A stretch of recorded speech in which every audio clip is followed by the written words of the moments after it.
பொருட்கள்னு பார்த்திங்கன்னா இஞ்சி, பூண்டு, சின்ன வெங்காயம், கொஞ்சோண்டு பெரிய வெங்காயம், அப்புறம் ஒரு 4 தக்காளி சின்ன தக்காளியாக கட் பண்ணி வச்சுருக்கேன். அடுத்தது கருவேப்பிலை, அதுக்கப்புறம் பார்த்திங்கன்னா கொஞ்சோண்டு பொட்டுக்கடலை, ஒரு அரை மூடி தேங்காய், முந்திரி பருப்பு, கொஞ்சோண்டு கசகசா, காரத்துக்கு பார்த்திங்கன்னா சில்லி பவுடர் எடுத்திருக்கேன். அடுத்தது கரம் மசாலா, மட்டன் மசாலா, லாஸ்ட்டாக முட்டை. இதை வச்சு தான் நம்ம இப்போ முட்டை குழம்பு செய்ய போகிறோம். அடுப்பத்தை வச்சு ஒரு வடை சட்டியை வச்சுக்கலாம். அது காஞ்சோடனே நம்ம ஆயில் தேவையான அளவு விட்டுக்கலாம். ஆயில் காஞ்சோடனே நம்ம இஞ்சி பூண்டு அதிலே ஆட் பண்ணிக்கலாம்.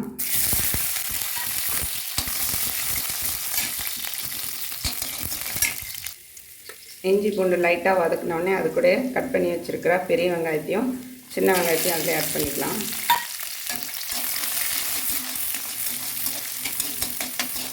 இது லைட்டாக வணங்கி வந்தோடனே அது கூடவே கட் பண்ணி வச்சுருக்க தக்காளி ஆட் பண்ணிக்கலாம். முடிஞ்ச வரைக்கும் நீங்களும் இரும்பு வடை சட்டி இல்லைன்னா மண் சட்டியில் சமைச்சு பாருங்கள். உடம்புக்கு ரொம்ப நல்லது.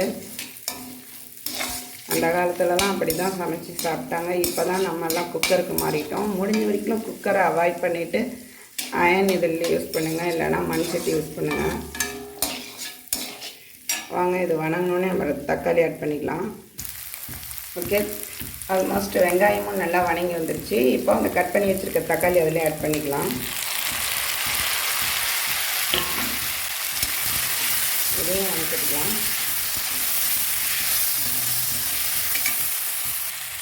தக்காளியும் நல்லா வெந்து வந்துடுச்சு. காரத்துக்கு நம்ம சில்லி பவுடர் ஆட் பண்ணுறோம். அடுத்தது கரம் மசாலா பவுடர்,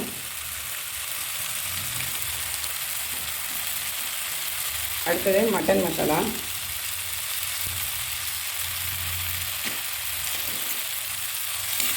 இதெல்லாம் போட்டு நம்ம நல்லா வணக்கிட வேண்டியதான். இந்த மசாலா பொருள்லாம் போட்டு நல்லா அப்படி நல்லா வதக்கிடுங்க. இது நல்லா வதங்கி வந்தோடனே இது கூடவே நம்ம எடுத்து வச்சுருக்கிற தேங்காய், பொட்டுக்கடலை, முந்திரி பருப்பு, கசகசா இதெல்லாம் இதிலே ஆட் பண்ணிக்கலாம். பச்சையாக வேணாலும் அரைச்சி ஊற்றிக்கலாம். வணக்கி செஞ்சிங்கன்னா இன்னும் டேஸ்ட்டு நல்லாயிருக்கும். குழம்பு வந்து கெடாமல் இருக்கணும்னா தேங்காயை நல்லா இப்படி இது கூடவே வணக்கி செஞ்சிங்கன்னா நல்லா குழம்பு கெடாது. குழம்பு டேஸ்ட்டு வேறு மாதிரி இருக்கும். இதே மாதிரி நீங்களும் ஒருக்கா செஞ்சு பாருங்கள். இந்த மாதிரி நல்லா வணக்கி விட்டுட்டு ஆற வச்சு அரைச்சிட்டு வந்துடலாம். இது மழை காலமாக இருக்கிறதுனால அடிக்கடி முட்டை சேர்த்திக்கோங்க. அதுக்கப்புறம் சூடாக ரசம் நல்லா ஜீரக மிளகு வச்சு இது பண்ணுங்கள். மட்டன் சேர்த்துக்கோங்க. அப்புறம் ஃபிஷ்ஷெலாம் சேர்த்துக்கோங்க. ஜீரகம், மிளகு இதெல்லாம் கொஞ்சம் அப்பப்போ ஃபுட்டில் எடுத்துக்கோங்க. அப்போ தான் சளி பிடிக்காது, தொண்டை கரகரப்பு இதெல்லாம் போகும். வாங்க, இதை நம்ம அரைச்சி எடுத்துகிட்டு வந்துடலாம். இப்போ பார்த்திங்கன்னா மிளகா சந்தை அரைச்சிட்டு வந்தாச்சு. அதை நம்ம இப்போ அடுப்பில் வடை சட்டி வச்சு குழம்பு தாளிச்சிடலாம். இப்போ சட்டி காஞ்சிருச்சு. இப்போ ஆயில் விட்டுக்கலாம்.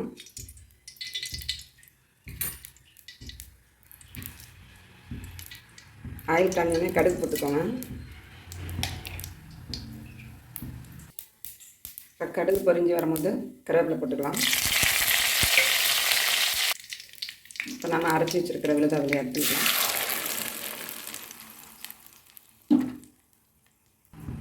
இந்த மாதிரி குழம்பை நல்லா கரைச்சி விட்டுட்டு அது கூடவே மஞ்சத்தூள், கொஞ்சம் கல்லுப்பு போட்டுட்டு அதையும் நல்லா கிண்டி விடுங்க. உங்களுக்கு தண்ணி எவ்வளோ வேணுமோ அந்தளவுக்கு தண்ணி பார்த்து வச்சுக்கோங்க. நான் சொன்ன மாதிரி இது மழை காலங்கிறதுனால ஜீரக மிளகு எப்படி சேர்த்திக்கிறீங்களோ அதே மாதிரி மஞ்சத்தூளும் நல்லா சேர்த்திக்கோங்க. இந்த ஸ்பைசி ஐட்டம்லாம் இருக்குல்ல, பட்டை, லவங்கம், ஏலக்காய் இதெல்லாம் நல்லா ஃபுட்டில் சேர்த்திக்கோங்க. அப்போ தான் நம்மளுக்கு சளி பிடிக்காது. இது இப்போ குழம்பு ஒரு கொதி வந்தோடனே நம்ம முட்டையை உடச்சி ஊற்றிக்கலாம். இப்படி குழம்பு பார்த்திங்கன்னா நல்லா கொதி வந்து பச்சை வாசல்லாம் அடங்கினொட்டி முட்டையை நீங்கள் அப்படியே உடச்சி ஊற்றினீங்கன்னா சூப்பரான முட்டை குழம்பு ரெடி ஆகிடும். முட்டை யூஸ் பண்ணாதவங்க அதுக்கு பதிலாக உருளைக்கிழங்கு யூஸ் பண்ணி கூட அப்படி செய்யலாம். அதுவும் நல்லாயிருக்கும். கறி குழம்புக்கு எப்படி அரைச்சி வைக்கிறோமோ அந்த மாதிரி மிளகா, கொத்தமல்லியெல்லாம் வறுத்து வச்சிங்கனாலும் அதுவும் ஒரு டேஸ்ட்டாக இருக்கும். இப்போ குழம்பு கொதி வந்து பச்சை வாசலாம் அடங்கிடுச்சு. இந்த டைமில் நம்ம அடுப்பை வந்து சிம்மில் வச்சுக்கணும். சிம்மில் வச்சுட்டு நம்ம முட்டையை உடச்சி அப்படியே உள்ளே இறக்கிற வேண்டியது தான். இப்போ நான் கையில் மொபைல் வச்சுருக்கிறதுனால உங்களுக்கு நான் முட்டையை உடச்சி ஒரு பவுலில் ஊற்றிட்டு அப்புறம் நான் உங்களுக்கு ஊற்றி காமிக்கிறேன். பாருங்கள், நான் முட்டையை ஒரு பவுலில் ஊற்றி வச்சுருக்கேன். அதை அப்படியே நம்ம உள்ளே ஊற்றிட வேண்டியதுதான். இதே மாதிரி நம்ம ஒவ்வொரு முட்டையாக ஸ்ட்ரைட்டாக அதிலே உடச்சி ஊற்றிக்கலாம். நான் மொபைலை வச்சுட்டு நான் அதே மாதிரி உடச்சி ஊற்றிட்டு அப்புறம் உங்களுக்கு காமிக்கிறேன். பாருங்கள், நான் முட்டையெல்லாம் அப்படியே உடச்சி ஊற்றிருக்கேன். இப்போ ஒரு 5 மினிட்ஸ் அப்படியே அழுங்காமல் குழுங்காமல் விட்டுருங்க. அது எதையும் ஷேக் பண்ணாதீங்க. சிம்மில் வச்சு முட்டை தேவையான அளவு உடச்சி ஊற்றிட்டு ஒரு 5 மினிட்ஸ் கழித்து அதுக்கப்புறம் நீங்கள் ஸ்பீட் பண்ணுங்கள்.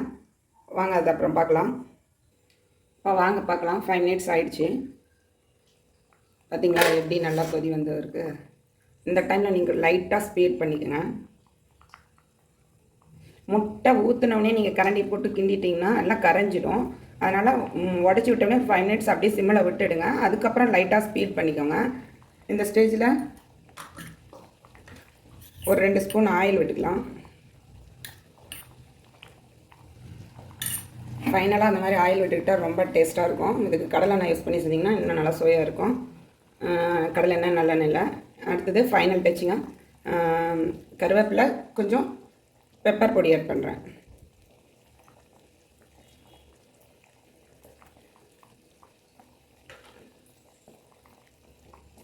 பாருங்கள், நல்லா கொதி வருது. இதை நான் அப்புறமா எடுத்து காமிக்கிறேன். பாருங்கள், நல்லா கொதி வந்துருச்சு. இந்த ஸ்டேஜில் ஸ்லோ பண்ணிவிட்டு இப்போ நீங்கள் எடுத்து பாருங்கள், நல்லாயிருக்கும்.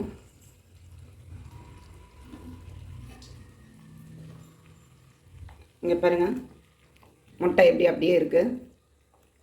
சூப்பராக இருக்குங்க. இது வந்து சப்பாத்திக்கு, தோசைக்கு, சாப்பாட்டுக்கு எதுக்குனாலும் நல்லாயிருக்கும். இதே மாதிரி நீங்களும் வீட்டில் செஞ்சு பாருங்கள். குடும்பத்தோடு செஞ்சு சாப்பிட்டு பாருங்கள். சளியெல்லாம் பிடிச்சிருந்தா கூட போயிடும். இந்த வீடியோ பிடிச்சிருந்தா லைக் பண்ணுங்கள், ஷேர் பண்ணுங்கள். அண்ட் சப்ஸ்கிரைப் பண்ணாதவங்க சப்ஸ்கிரைப் பண்ணிவிடுங்க. இன்னும் ஒரு வீடியோவில் பார்க்கலாம். பாய்.